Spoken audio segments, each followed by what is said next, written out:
Everyone, I just wanted to make a part two for our day 11 video, really kind of drill into this encounter of the man who wrestles with Jacob and why I believe that that is Jesus. Um, so again, in chapter 32, verse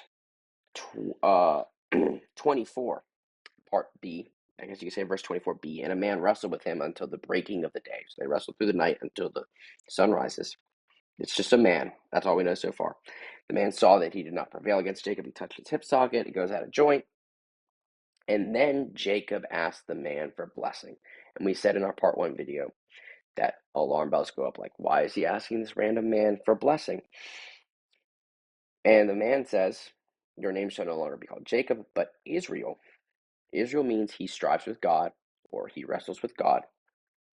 But for you have striven with God and with man and have prevailed. Okay. So I said the ancient interpretation was that this was an angel. But like, okay, well, that's kind of weird because he just said, you have striven with God. And he asked him for blessing. And then later we're going to get blessing in verse 29 of chapter 32, 29b, and there he blessed him. And so if we look at earlier what we've seen in the biblical story, when the angel provided blessing, it was the angel of the Lord, and we made an argument that that was, in fact, Jesus. If we look at the other stories where angels are in there, angels deliver messages that the Lord is going to bless, or has blessed, or is currently blessing, right? That Hebrew word underlying the word angel a lot of times means messenger. All right.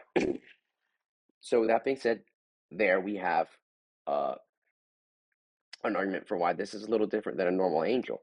And one of the things we want to do interpretively when we're trying to figure something out in the Bible is we want to let Scripture interpret Scripture. So let's look at a couple other places. So I'm going to go to Exodus 33, and I'm going to begin in verse 18. Moses said, please show me your glory. He's talking to Yahweh. And he said, I will make all my goodness pass before you, and will proclaim before you my name, the Lord, all caps. And I will be gracious to whom I will be gracious, and will show mercy on whom I will show mercy. But he said, you cannot see my face, for man shall not see me and live. Okay? Kind of back to the ancient interpretation. Hosea in chapter 12 says, in the womb he took his brother by the heel. Boom, he's talking about Jacob, right? That's Jacob's name. He grabs by the heel. And in his manhood, he strove with God. He strove with the angel and prevailed.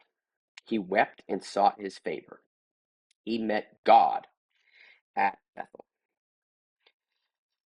Okay. The Hebrew there for God in the second one is him. But then again, we still have, and their God spoke with us. So we still have this kind of like he's an angel, according to Hosea. He strove with the angel and prevailed. But he also says in his manhood he strove God. So what does that mean? Let's go to the New Testament. Let's look at the Gospel according to John, chapter 1, verse 18. No one has ever seen God, but the one and only Son, who is himself God. Let's go to Hebrews chapter 1, in verse 3. The Son is the radiance of God's glory and the exact representation of his being. So we've seen that the angel of the Lord is Jesus, revealing himself in part in the Old Testament, a Christophany, fancy word you might see some places. And we've seen the New Testament writers said Jesus is God. He's the exact representation of God. Hosea is using, in his manhood, he strove with God, he strove with an angel. So all those things together, let Scripture interpret Scripture. Jacob has said, I strove with God, but I saw his face. That is only possible if he saw the Trinitarian God. He saw the Jesus Christ person of the Trinitarian God. Love y'all. God bless.